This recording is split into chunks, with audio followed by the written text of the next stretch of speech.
Play to Potential podcast.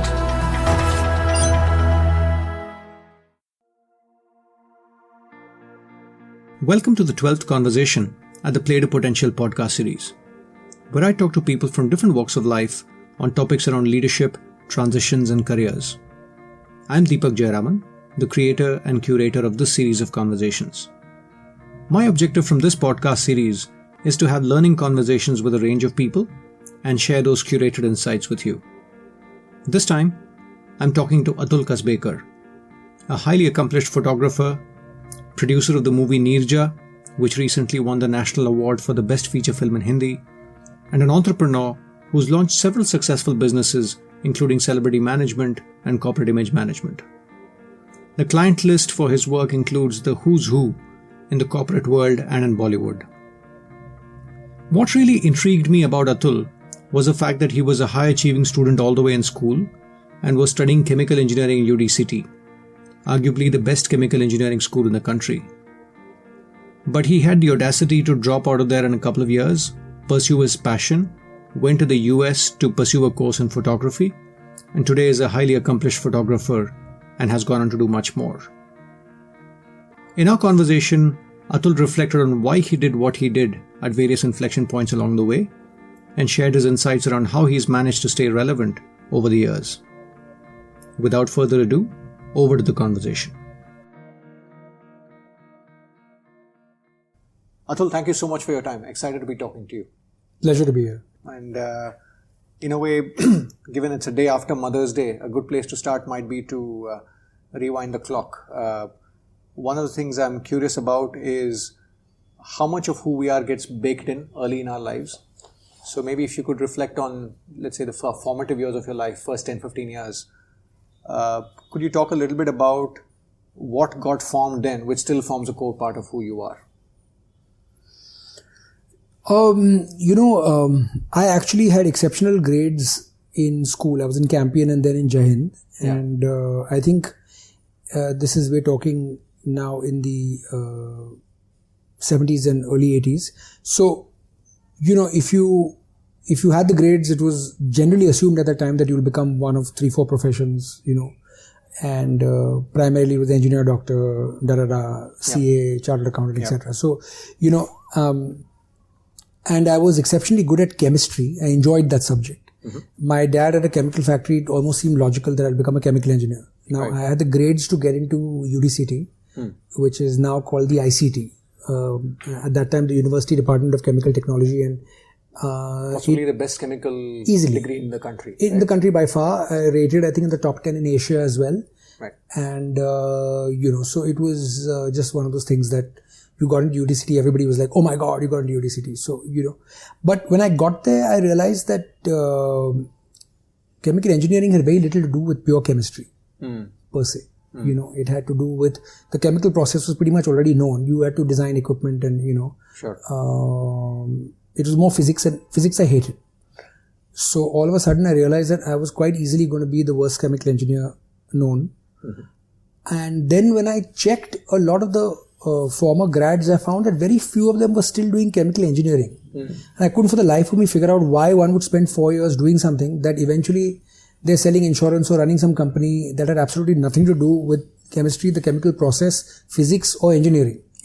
They were in finance or, then... I'm a good example of an engineer turned something else. So, it seemed to me like a singularly useless waste of 4 years, and so I started talking to people, and which is an interesting story. This is during your engineering? Yeah. So in the first year I realized कि यार ये मैं नहीं कर सकता, this I really should not do.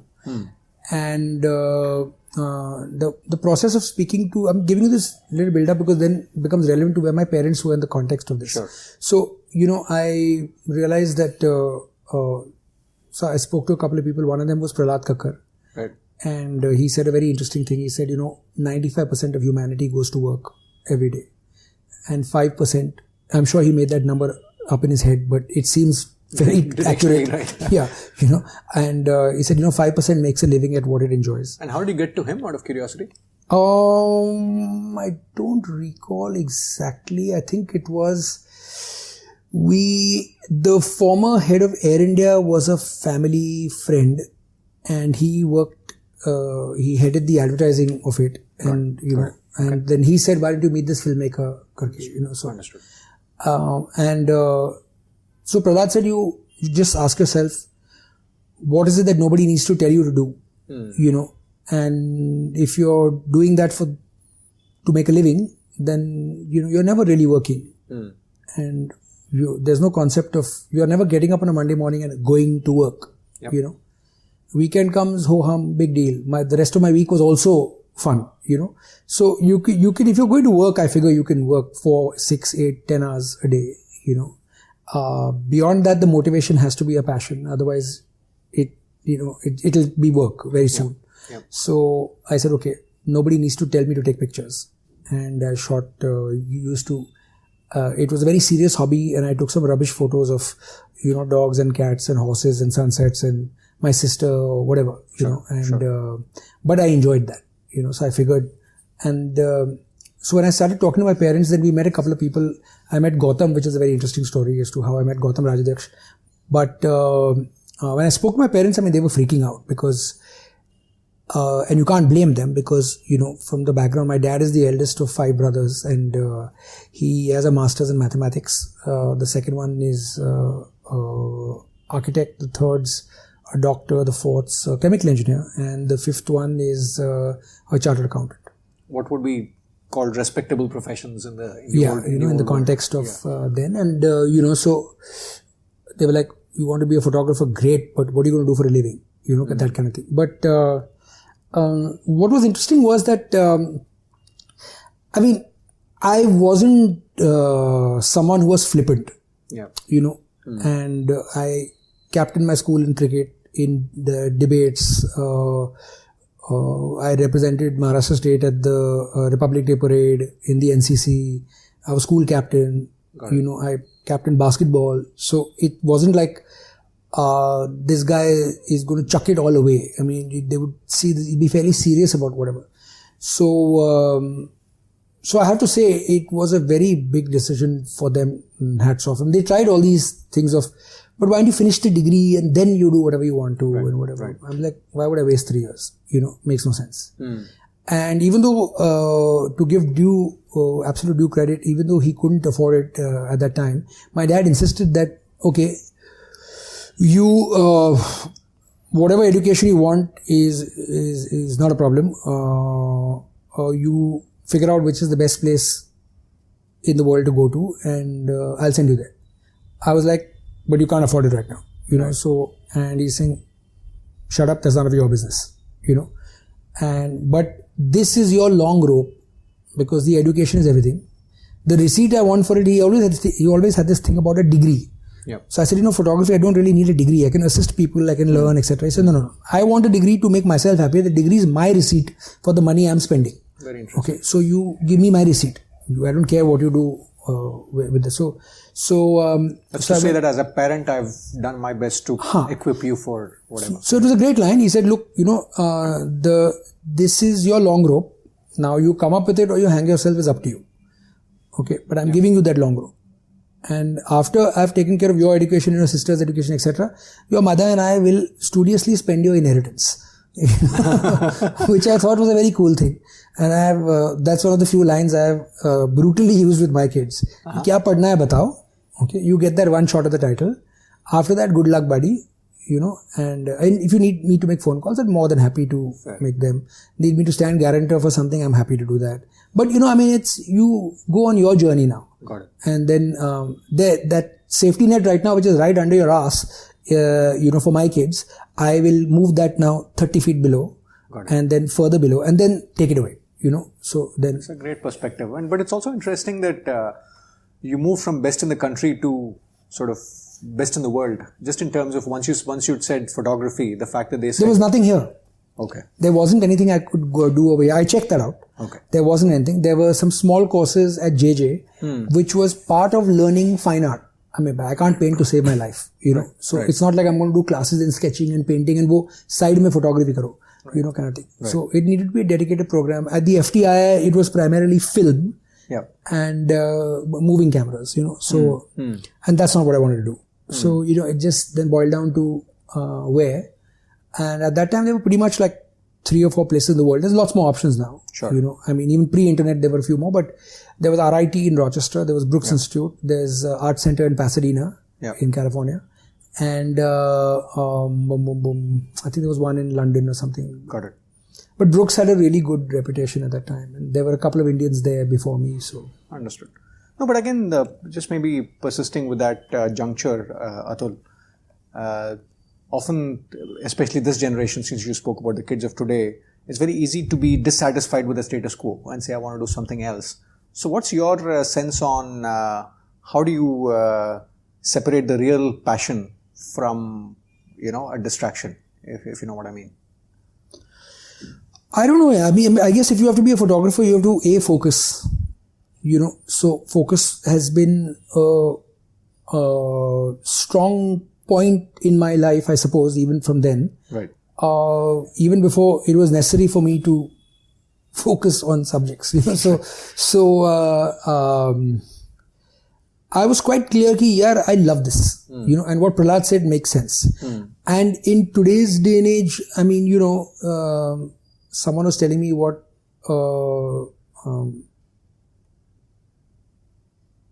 this David Guetta kind of DJs make, and it is numbing. It's actually unbelievable. So I mean, who would have thought that, right? So I didn't know at that time that no matter what you would choose to do, which is true of today, and maybe let's say from about a decade ago to now, right? Where you could make a very good living at whatever it was. So actually, it was a bit of a punt in the dark. There weren't that many known people. When I came back, I can literally name the 5 people who were established as photographers. Today, you can throw a stone and hit one. So commercial photography. So it just was one of those things where. Yaar karte hain yaar, and it seems like because at the point you made the decision, I don't hear too much of here's a career and this is what the opportunity in Campion, where even if I say so myself, I was like best boy and sterling student, absolutely. There were. I mean, my professors and all called me and said, "What are you doing?" And the term "wasting your life" showed up a lot at that time. Very interesting. So I told, in fact, I was telling Raju Hirani, I said, Madhavan's track, I mean, inadvertently, of course, but Madhavan's track in 3 Idiots is really my life. Wow. Because he switched in his movie from engineering to becoming a wildlife photographer. Right. I mean, so I shoot wildlife once in a while, but they're mostly on 2 legs. But, so that's my track, so to speak. But, I mean, like the line in 3 Idiots is, you work at being very good at what you do. Right. And success jhak marte tere piche aayegi, that kind of thing, So it never was something ki if I do this, I'll make that much. Or if I did, I just want to take pictures. Got it. And if someone's paying me to take pictures, oh my God, how it's nice. Like an icing on top. Yeah, superb. Got it. Oh, they gave me an extra 0, even better. But, sure. I'd take the picture anyway. Got it. So... Fascinating. And going back, you briefly spoke about the role of Gautam and what he's played in your life. And I mentioned this because often a lot of us at key pivotal moments, either knowingly or unknowingly, end up benefiting from a mentor. So talk to us a little bit about what he did for you, and therefore, more importantly, what does it mean for people in terms of having the right mentors around them?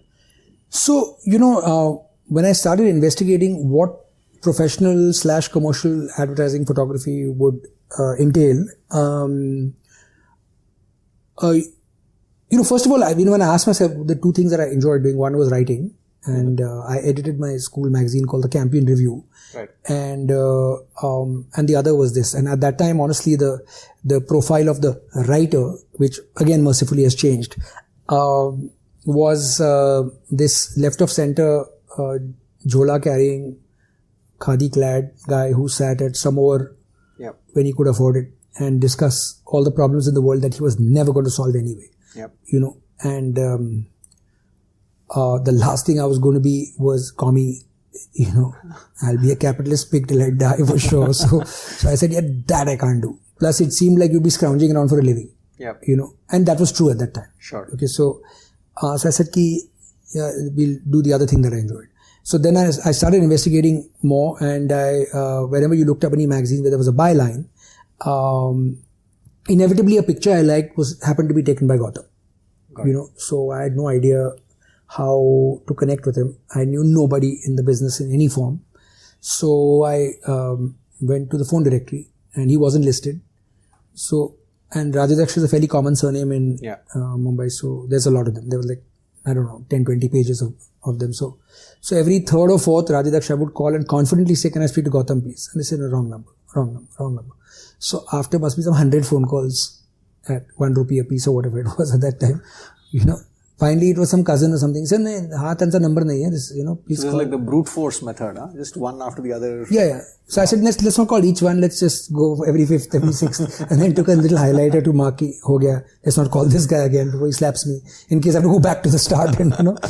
So every day I would make 10, 20 phone calls, and someone gave me the number, which was a landline, of course.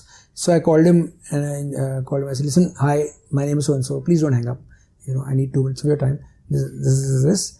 And, I was wondering if I could come and meet you, and I'd like to know more about what the profession is all about." So there's silence at the other end.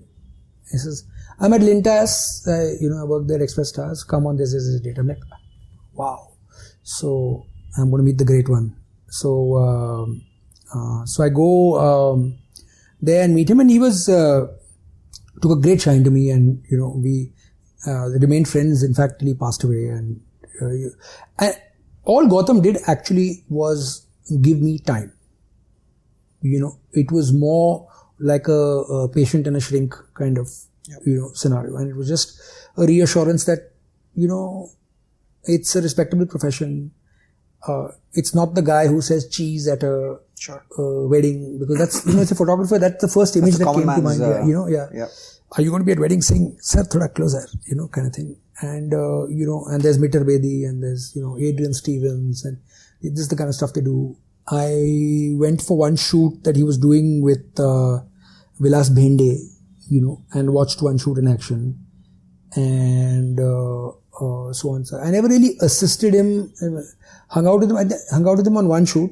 And this is all when you were pursuing your UDCT degree, or you decided to move on? No, so this is at the end of the first year, and then through that second year period. Got it. And then I just registered at Xavier's just in case my application didn't go through. The plan B. Okay. And whatever. And at that time it was really bizarre, and people have no idea how tough it was. There was no provision for you to get official foreign exchange to go for a bachelor's degree abroad. Wow. Yeah. So now you can go for anything. You couldn't go. So how would you fund exactly? yourself? So my dad said, "I'm not doing any hawala wala nonsense at all." And these good Gaud Saraswat Brahmins rooted from Karwar, they don't do such things. So he said, "You want to go? I have no problem, but you please get an official permit." I'm like, "How do you expect me to do that?" He said, "Now go figure it out." So I went to the RBI rulebook. They said there are only you can go if A, you prove that it's not available in India, and B, which is that degree is not available. That degree is not available in India in a bachelor's program. And the second thing is you have to prove that it's useful for the country. Now that is now so subjective. What do you say, man? So now then I realized that our people, nobody in our country wants to take or very few people, let me rephrase that, want to take a call and put a letter down that actually has no harm to them. But they don't want to do it. Why? Because why take that unknown 1% chance of whatever. So if you write to Bombay University and say, "Give me a letter that says that so I told them, "This is my problem. You need to tell me that this degree is not available in whatever." They won't give you the letter. So he's saying, "Okay." I said, "No, but I have to. You don't have it, right, in Bombay University?" They said, "No." I said, "So why can't you write it and say I don't have it?" Then they thought to themselves and they said, "Okay, tell you what. You write to us saying ki I want to study photography. Where in Bombay University I can do it?" And then we'll say we have no such course. One line. Which is in direct reply to your reply. So, you take the onus of making the claim. Yeah. So, now, so I did that from 4 or 5 universities, and Bombay, at least you can go there and catch somebody, in the office. Now get it from Delhi, good luck. So I would send letters to them, registered with a self-addressed stamped envelope inside. So yeah, you just have to make it easy for you. Just slip it in there and send it back. and 16 reminders later. So I got 4 or 5 of those, first of all, to prove in India. And then I literally went and beat down the doors of every single ad agency. This is a random stranger walking in. Ki, sir, please, Mohammed Khan, this is the thing. I've got this. I need the second part. As many documents I can get from people saying photography will be useful for the country will be, please word it in your own way. So this is for Forex? Forex. All this is for just having... This is after my dad said you can't go if you can't... You've got the admit? And now you're trying to organize the Forex. And it wasn't very much. It was like $6,000 a year, at that time. Well, so then I must have got literally like 50 letters from various people, every ad agency, any person, whatever, karke, and this is just going there. And actually, I should tell my kids this, And this is what I mean about safety net. My dad took it away. He said, "Terko jaane ka hai to you now do the mehnat, na." Figure it out. Huh. And then at that point, I said, "Yeah, whatever happens now, I will make this work." And so then, I think to put it in a sense of perspective, I'm actually quite shocked. Now that I think about it, I mean, you walked into enterprise and said, "Do you have an appointment?" No. Can I meet Mohammed Khan? Seriously? So, can I meet Alec Padamsi? Who are you again? Sir, this is my problem. This is, you're talking to the receptionist. To get past that receptionist whose job is to stonewall you, and no, you can't, please. Hey, sir, please, this is my problem. Can I speak to his secchi at least? So at least you pass that. So this is the thing. Can I write a note? I'll wait. There goes the day. It's persistence, right? Yeah.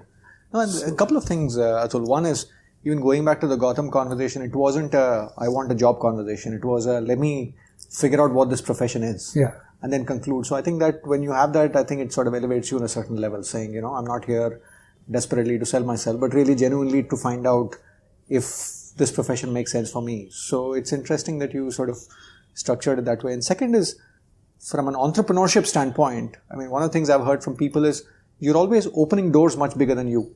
It's a bit like what you just described. Every door that you were trying to open was probably much bigger than you at that stage.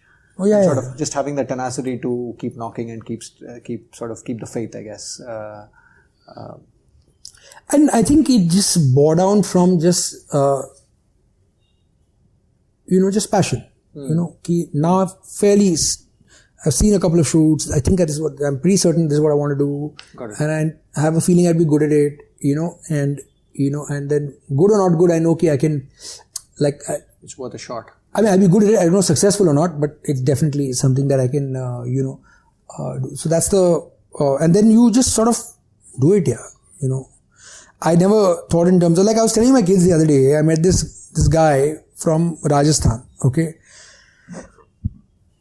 Tried very hard to, meet with me, and I didn't give him time of day. There was no connection. He just wanted to meet. So, finally, he connected with someone in the office, then someone who didn't give him time of day. He finally connected with one very sweet guy who basically loves a sob story, and he got suckered into coming to me to saying, "Sir, I think you should meet this guy." I said, "Why? We are not involved in that thing. He's messaged me before, etc." He said, "No, I think there's some interesting things. We could probably have some synergies, etc." Finally, I met with him. Not a whole lot happened. Essentially, what he was doing was he was selling, things like Facebook likes and, Wow. Okay. Instagram followers, and, I can get so many views, whatever. And his thing was that he was selling them to the digital companies who were selling them on to the music companies and production houses. He said, "Sir, you can open all those doors. Why don't you get into a partnership with me? We can make a lot of money. Here's the money that they are overbilling for things I'm doing for them." So I said, "See, I just find that grotesque to think that you need to buy these things and say ki 80 million, so many million views and so many, and actually it's not the case. They're a bunch of bot accounts or whatever, So I said, "Yeah, I don't want to do it." But I was telling my kids that I said, the guy can't string 3 straight sentences in English. Right. Okay. He has not let that hamper him. Okay. He wants to now open a way bigger door, and he has just not taken no for an answer. I said, now in your line of work where you've been so mollycoddled along the way and wrapped in cotton wool from your home bubble to your lift bubble to your underground parking bubble to your car bubble, then you're fully insulated from the universe. The real life, and you reach your school bubble, college bubble, airplane bubble. You've just been bubbled through the entire system. And I have jumped railway tracks, I have jumped into, running buses, whatever. No problem. Every person wants a better life for their kids than they had. Sure, no problem. And I'm saying बाहर जाके ना 4 धक्के खाने चाहिए. Because the brutality, when this guy comes into the ring with his fist swinging, you have no chance. Because he will chew you and spit you out any day of the week because you are just not strong enough and you are not tenacious enough and you are not... And he's heard a lot more no's than you, right? So many people have told him no, and he sort of like you has kept knocking, and some door somewhere will open. Correct. Guess, right? And you just don't...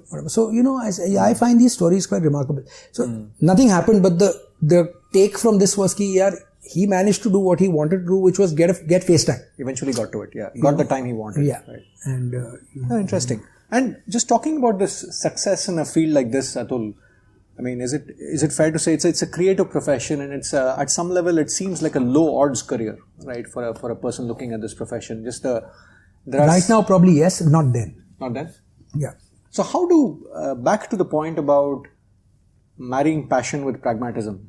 So how should, let's say, an individual at the cusp today who feels a lot like you did at that time, how should a person think about taking the plunge? So, for example, I believe that the only way I can pay back what Gautam did is to essentially pay it forward. Okay, so in my head, the time that Prahlad and Gautam spent with me is not a debt I can ever repay. Yeah. So even Prahlad calls me for something utterly random, without question. If I'm free, I will always honor it and make time to attend. And it's not like, acha, I've done 8 of them now, we are done. Okay, the debt will never be repaid, very clearly. Okay, in my head. So I'm saying ki, if someone comes to me, by and large, I've taken the time to meet with them or chat with them, at least on the phone, or review their work or whatever. I feel that photography is ridiculously saturated right now. As a number of photographers, got it. Okay, there's just too many people, and there's just ridiculous undercutting going on, and the people who are making money is a very small bunch at the top who are inherently shooting celebrities. So what happens if the celebrity is getting paid 20 lakhs, 50 lakhs, 1 crore, 2 crores a day, and if they say usko bulao, okay, whatever that person charging is pocket change compared to what you stand to lose. In that day you're doing the film, you're doing the stills, just give what you want. So, so on the day, if that photographer is billing you 2 lakhs, 3 lakhs, 4 lakhs a day, it's it's fine. Right. It's par for the course for that. Now there's 1,000 kids out there, established people out there who are vying for that job. And the level below that is a bona fide disaster. There's just a lot of... So what I'm telling people is that, look, you know what? If you like photography, that's fine. What's wrong with video? And that is such an exponentially large market that you can do what you love, except it's moving. Understood.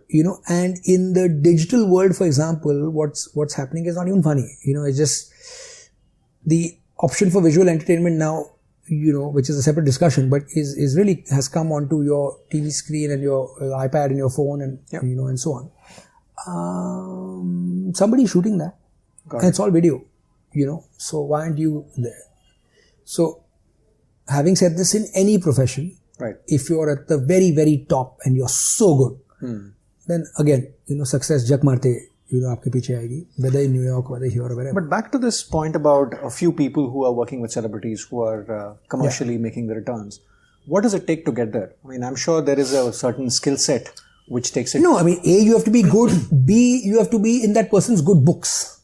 There's a relationship piece as well. There's a relationship piece, which actually earlier didn't exist that much. I mean, they liked you, nice guy. Karke. Now I find that there are a lot of, photographers who are fully ghusawed into, their personal lives, and they're hanging and they, whatever. If you're hanging because you're a friend, it's one thing. If you're hanging because, hey, bro, I'm here, then you check up with their managers, then you suck up to their managers, yaar, kaun sa shoot aa raha hai, what's happening?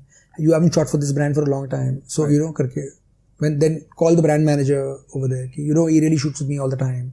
Got it. And what happens is at that level, the brand manager is least bothered. Unless they're so specific that only X or Y will shoot. Right.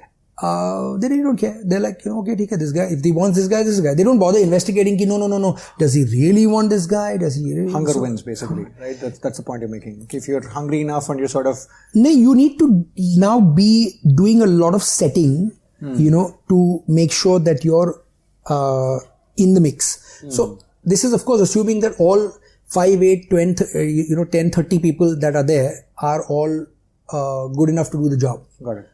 Got it. And that is the case. They're all good enough to do the job. It's no big deal, Especially most celebrity photography is so basic that, it's, you're doing 2 days work in 2 hours and okay, just hold product, smile and, boom, boom, boom, you're done. Yeah, right? So, how hard can that be? So, but in a creative field like this, Atul, therefore, for you to really push the boundaries of excellence, what does excellence mean? Let's say, let's take a... So your great shoot. Photography would happen... When do you stop? When do you know that you've done enough to really get the best shot possible for a single, for a product or whatever the case might be?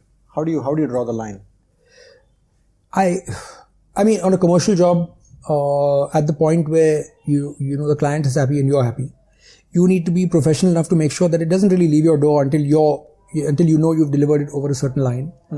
And then I guess that absolutely perfect shot, any photographer will tell you that they haven't done that many in their lives that they know that they just can't improve it.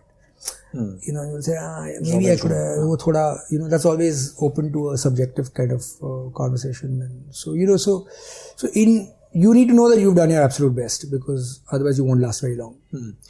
And talking about the digital revolution, in a lot of ways, if I look at the corporate world, the digital wave has really changed the way a lot of leaders lead, and a lot of leaders stay up to date with what's going on. How's that influenced success in your field of work? And the reason I ask is, earlier you had to get the picture right. Now I think the digital post-production leaves you with a lot of opportunity to make amends for mistakes that might have been made. So how does that work for you? So at a technical level, what's happened is that most of the photography now is on the computer. So let's say the depth of knowledge that I had lighting cars, which is curved sheet metal and curved glass, extremely difficult to sort of get right. So nobody's doing that anymore. The car is generated on a computer, and once that's done, it can be twisted, turned in any way you want, lit in any way you want, placed wherever you want. You don't even need to take the car there. Wow.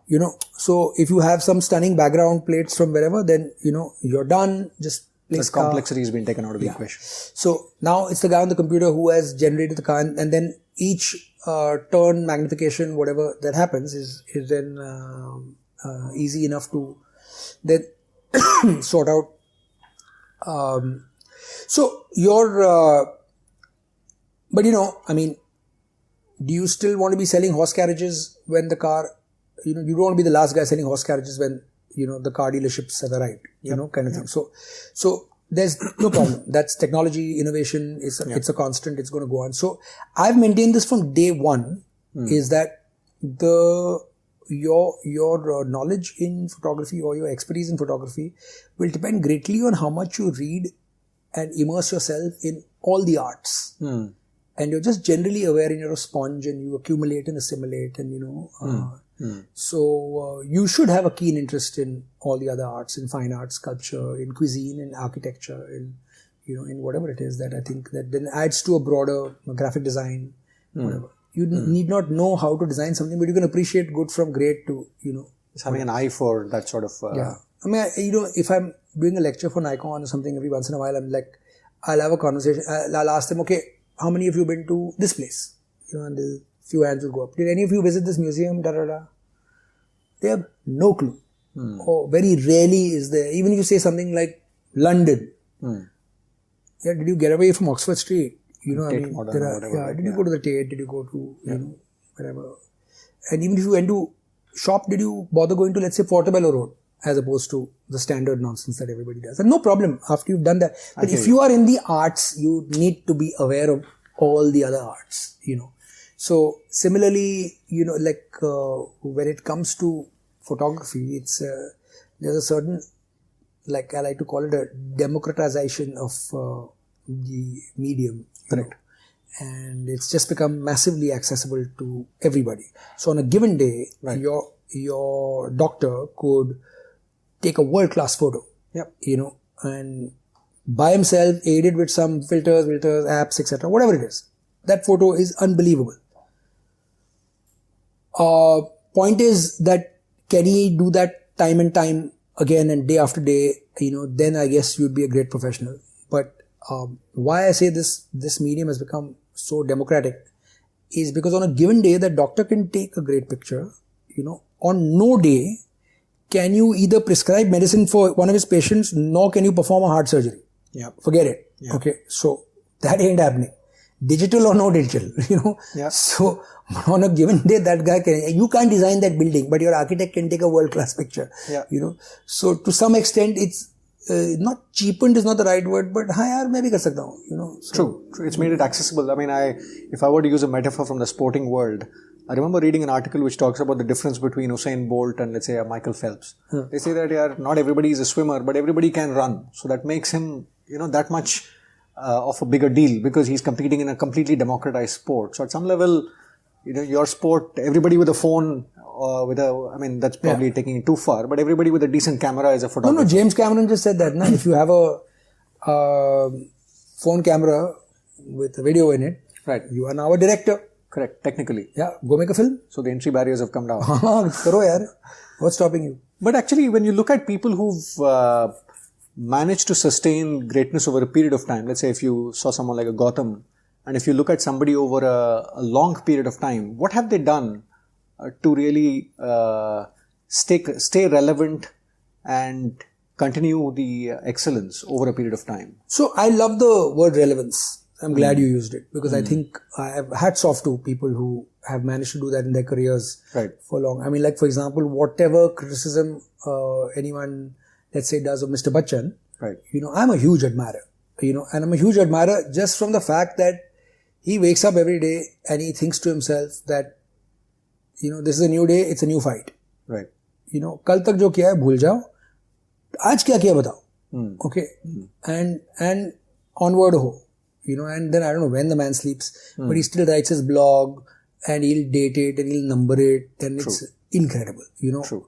So, and he has stayed relevant and he's getting paid a lot of money, and more power to him, whether to endorse something or whether to, whatever. So I think if you can do that over a sustained period of time, it is only because of a couple of things, I think. One is the fear that you will be number 4, 5, 8 or forgotten, and that's traumatic to most. So then you work extra hard. So I guess it's like Muhammad Ali wearing a top hat and tails and walking down Trafalgar Square, and the day before he was fighting Henry Cooper, and made a poem in his Ali-esque way, which I forget, but basically saying that Cooper will fall in 4. Now, are you insane? Black man in the 60s walking up and down Trafalgar Square, तेरे देश में आके कह रहा हूँ कि तेरे champion को हराऊंगा, वो भी किस राउंड में? Are you completely mad? And this without security. A couple of his boys, karke. I mean, I'm amazed he didn't get killed. So now that puts incredible pressure to work that much harder and do a few more push-ups or whatever it is. Back the claim. To back that claim, because you're going to fall in a massive pile of dung, buddy, if you don't, back that. Amazing. So I guess it's a fear of failure at one, or the fear of irrelevance that would drive most people. I was just talking a couple of days ago about, let's say, film directors. Look at Clint Eastwood. I mean, somewhere in his 80s, and we're talking Dirty Harry, who made some utterly time-pass westerns in his time. Right. I never had any great respect for him then, in his heyday as an actor. But man, I will touch his feet if I meet him now. Because, I mean, oh my God. Yeah. I mean, oh my God. As an actor. B, as a director, what has he done? He's like, you cannot be doing American Sniper at 80. He's 80 something. It's a really complicated film on location, and bombed out areas is like hectic. And, if you've been in a film shoot, you know how difficult it is what he has done. And he's doing that at 80 something. He is not saying, what I've done is enough for a lifetime achievement in whatever the hell I want it to be. And let's now stop. And okay, it's a new morning. Let's it's fascinating. I was incredible talking to some friends about his last movie, Sully. About the plane which landed on the Hudson, and just that the nuance that he brings out about the decision making under stress. It's just and the eye for detail, and shocking. It's unbelievable. Now there are directors out here who've been directing since they were, I suppose in their late 20s, early 30s, massively successful in that time. Can't put a movie together, and you're 60 something, or early 60s, whatever. What went wrong? Did you just sit on your laurels and say, that movie of mine, of course, terrific film. Then what? It's done. It's over. It's gone.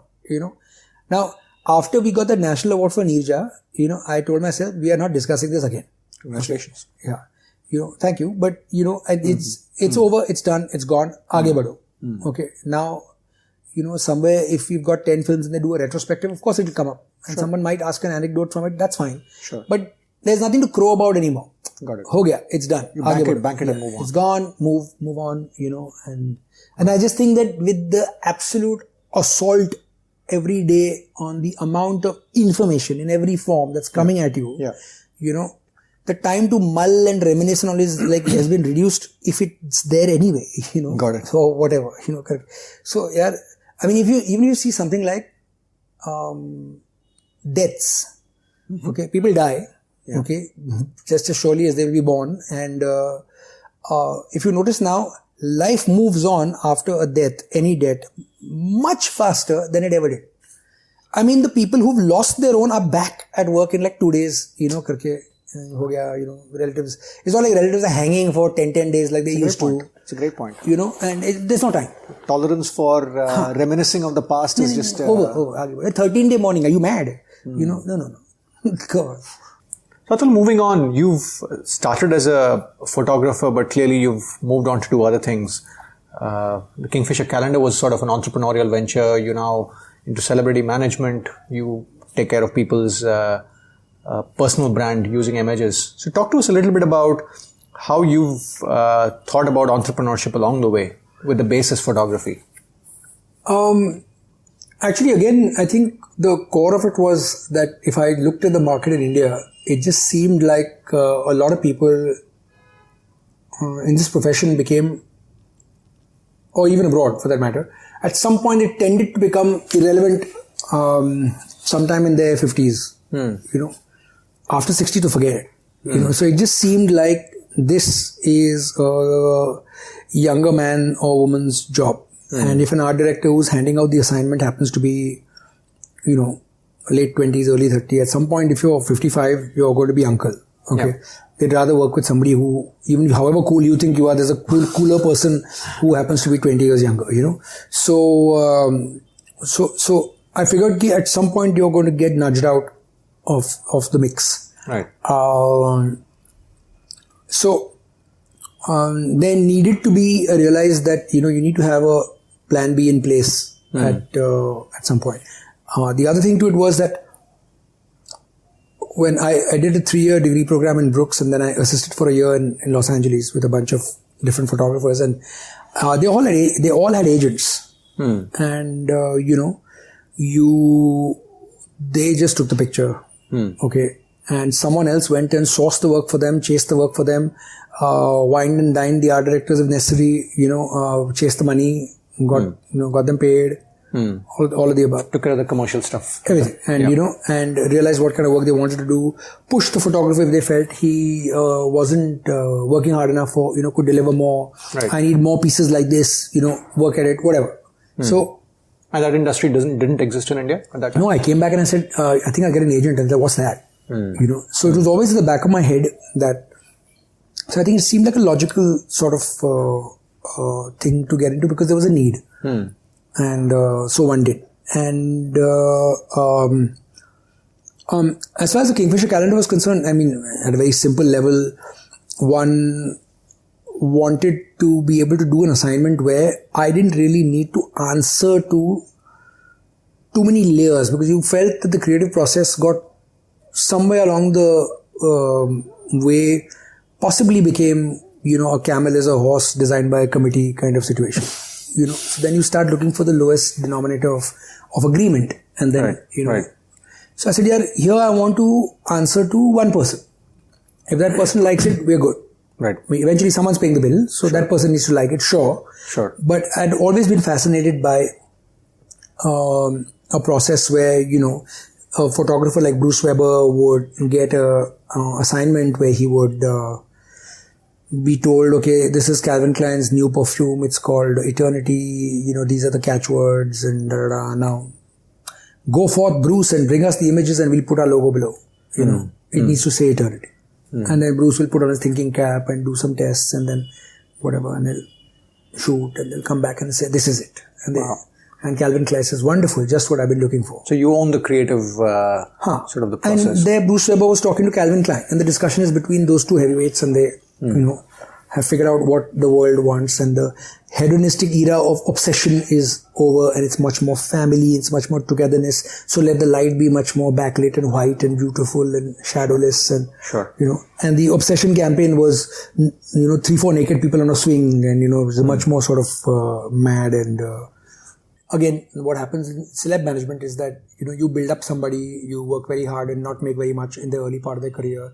Then they start blossoming, and then 10 people pop up at the woodwork and say, come to us, we'll be cheaper, come to us, we'll do this, come to us, we'll do that. So at a time when it would seem fair that when that person is doing really well, you're there as well to collect in the journey together, there's no such thing. Okay. So if once they've arrived, a lot of people tend to forget where they came from, and then the only about decent thing they might do is say that, you've been with me for a while, some XY is at the table and is offering to do it at half. If you can match that, you can please stay, At least give you a shot. Yeah. So that's about but if you started to think that, Star X made, 20 per year, hence we built 2, we are estimating that it could be 25 this year, so we'll make 2.5. Maybe I should make a down payment on that house. Okay. Right? Or whatever. You make some calculations accordingly. You could well have a situation where Star X comes and says, listen, someone's at the table willing to do it at half. So if you can do it at half, then great. And you say, let's say yes. And then all of a sudden your 2 didn't become 2.5. It became 1.25. So you're like, okay. So. But back to so we wanted to so we said, let's own some IP. Got it. So in which case, let's, try and do something that actually we're responsible for. And, you own that. And that creative process is yours. And for better or worse, it remains with you. Understood. And so on. So that, then the talk was, should we do a TV show? Should we do a digital something? I came across a 7-pager. One of my partners, Shanti, came across a 7-pager that Simon Quadras had written. And to give us due credit, to be honest, he had written Mary Com, but we didn't know that. And Mary Com had not released. So it's not like we bought a 7-pager from the hit writer of Mary Com. We just bought it from somebody who looked like Jesus and who walked in through the door pretty much. We said, okay, if we get the rights from the family, we'll try and make this film. Right. So we actually believed it from a paper. Got it. And but I'm enjoying this. I think I have a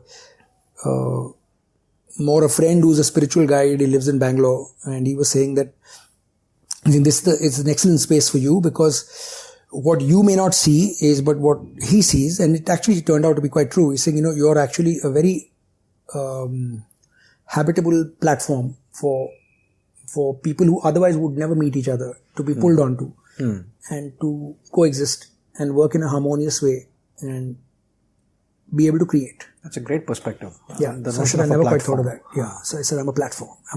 Okay. So, and it's true. What made him say that, according to you? What do you think? No, I was actually talking in terms of, should I stop doing photography? Should I do this? Should I do film production or not? Right. Seems like a dirty business. There are all kinds of, people who, for me, what you say is what you mean. If you didn't mean it, why did you say it? I hate to think that I have to spend my time thinking, he said this, but what did they mean? Where's the catch? Just look properly at clause 14.c, 0.8, whatever, karke. So, this is it, this was the deal, which part did you miss? It's like, there isn't any skullduggery. It's just so tiresome to lie and play these silly games, if it doesn't work for you, it's fine. Like the other day, someone said no to a script we had, which is really okay, and, but they did the classic Bollywood thing of the idea of saying no because you might hurt them is to just avoid. So finally I sat the person down and I said, listen, I'll tell you what, I'm made of sterner stuff. Okay. I'm very fond of you and we can still be friends and we may make a movie together. We may never make a movie together and it's still okay. We'll still be friends. It's okay. Okay. What will really piss the crap out of me is if you decide to play these silly games and ignore, and then duck and whatever. It's not that complicated. Let's decouple the relationship and the transaction, right? This doesn't work for me right now. We'll find something else at some point, I hope. Yep. Wonderful. Rock and roll. How are the kids? bas ho gaya. Got it. So, so this whole, so he said, no, you're good at this. You have to be the alkali who sort of neutralizes acidic situations, and you just bring them and You're back to your chemical industry background, huh? and create an atmosphere where people can be harmonious. They work nicely as a meshing unit, and they do this. So. Actually, in Tumhari Sulu, we've really got an excellent bunch of people working together. At some point, when the director has written it and it's very close, then we managed to convince him that it needs little more additional writing and punching up. Sure. So he agreed. Then we got a writer that he was comfortable with. Right. And so he still feels like it's his. His ownership, yeah. Yeah. And that's really important. And Suresh is a great guy. And then he has then involved other people, and we've suggested whoever we thought, and where it's worked, he's taken it. Where someone else has worked, we've let that happen. And it's beautiful when, people are now, the art director owns the script. Right. The DOP owns the script. Right. And the guy who is told that when Atul Kasbekar's unit leaves this place, it will be left as good as when we found it. So they will not say, look at all that plastic in the, chucked in the back, and look at all that. So, and he owns that part of the script to know that of the production, hey, I'm going to make sure I do a great job. And there's so many different units working together. Got it. If you create that space, it's great.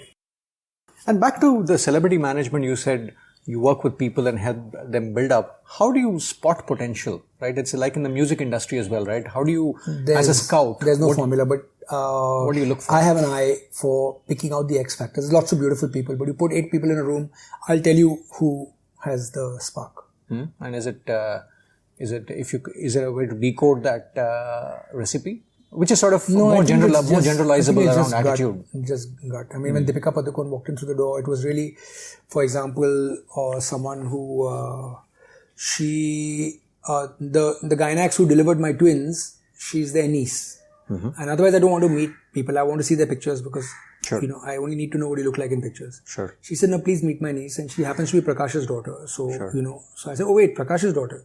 I want to meet Prakash's daughter, because I'm a huge sports junkie, and, her dad was always one of my heroes. So we met. But you meet this coltish looking thing at 18, 19, and you're like, oh my God, where have you been hiding our whole life? She had not even really shot any pictures per se. So, but you just felt that there was something special here. So it just hits you. And you've met enough 19, 20-year-olds, and it doesn't hit you that, there's a spark here. Just more an instinct. And back to film production, how do you walk the tightrope of creativity and commerce, right? I'm always curious as a producer, at some level, you're solving for commercial returns, but at the same time, you need to ensure that the creative tastes are in line with what the audience needs. So how do you, as a producer, walk that line? Okay, so in our head, we're redefining in our head. And honestly, we're too new in the business to be giving any kind of gyan. But I believe it's in a state of flux, and it's prepared. The audience is prepared to listen to alternative points of view.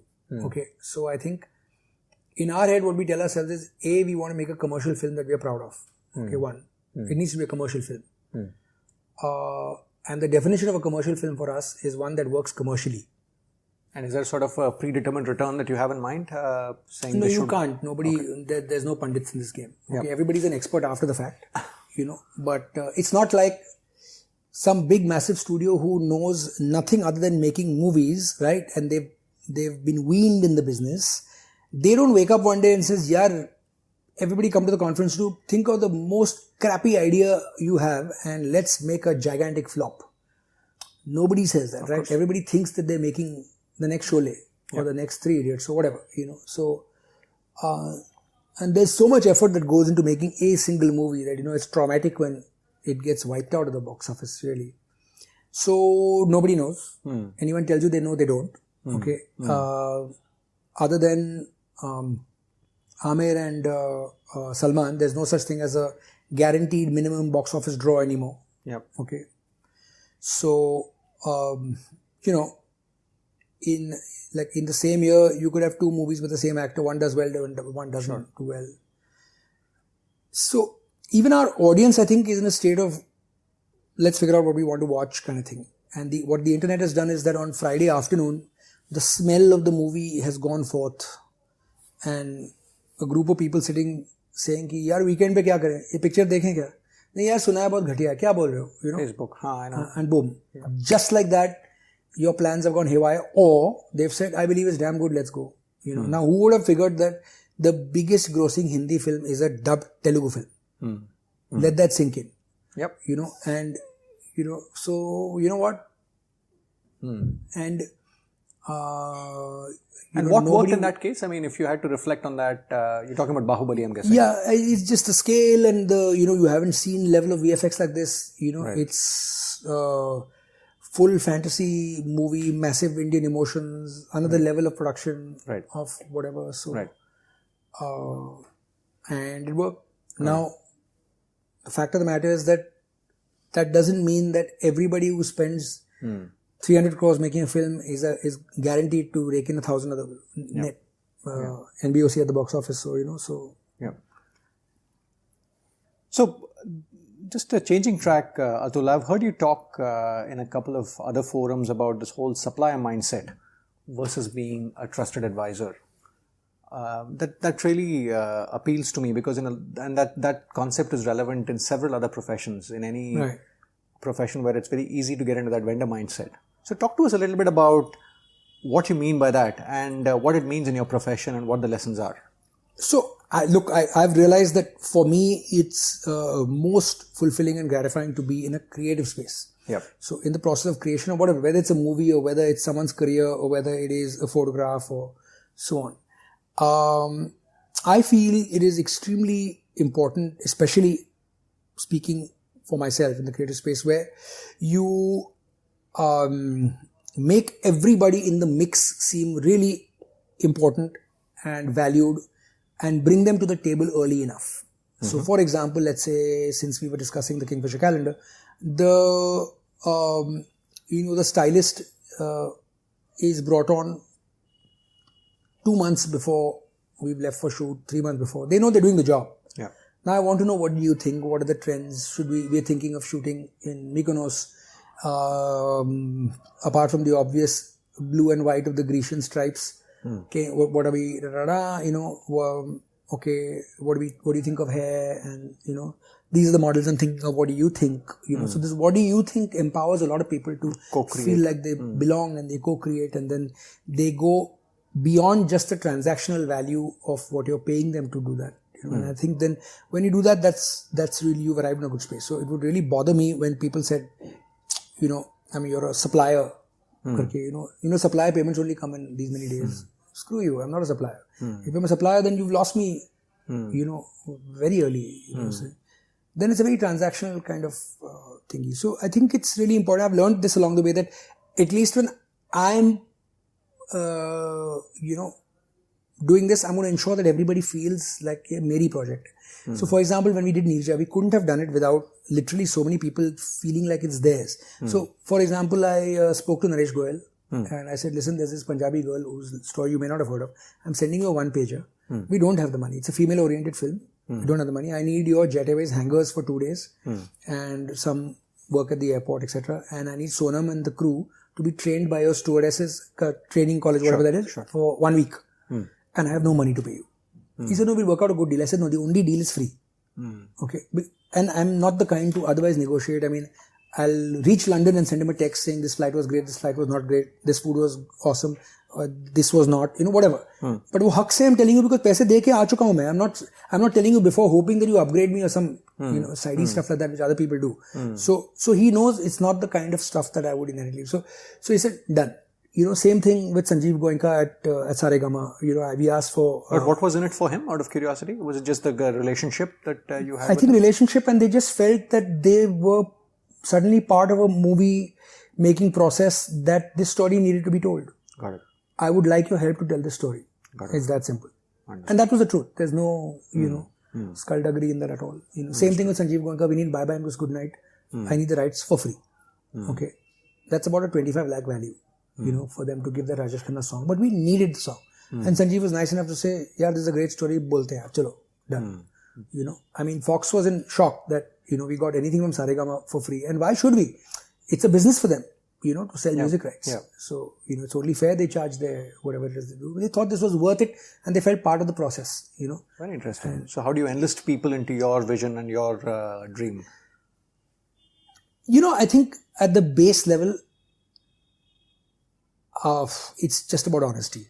If you're just achingly honest, then I think at some point, I told someone we were collaborating with, I said, see, I'll tell you what, you can go through the whole rigmarole of, finding out for yourself, but I can cut to the chase and tell you right now. Right. And then later you can tell me whenever you figure it out. I said, that we're really decent blokes to work with. Right. Okay, so one cut, two pieces, what you see is what you get. Simple. Okay, so I'm not, so he actually put a Facebook post some 1 year later. He said, he told me this long back and I have to say he was right. It's quite sweet. So the fact that it left an impression in him, the fact that you told him you can go through all this negotiating, but I'm telling you. So just wrapping up, Atul, it's been a truly energizing conversation. Again, this podcast is titled Play to Potential, which is about individuals finding their passion and living it to the best of their capability. Any one or two things in conclusion that you want the listeners to walk away with for them to play to their potential?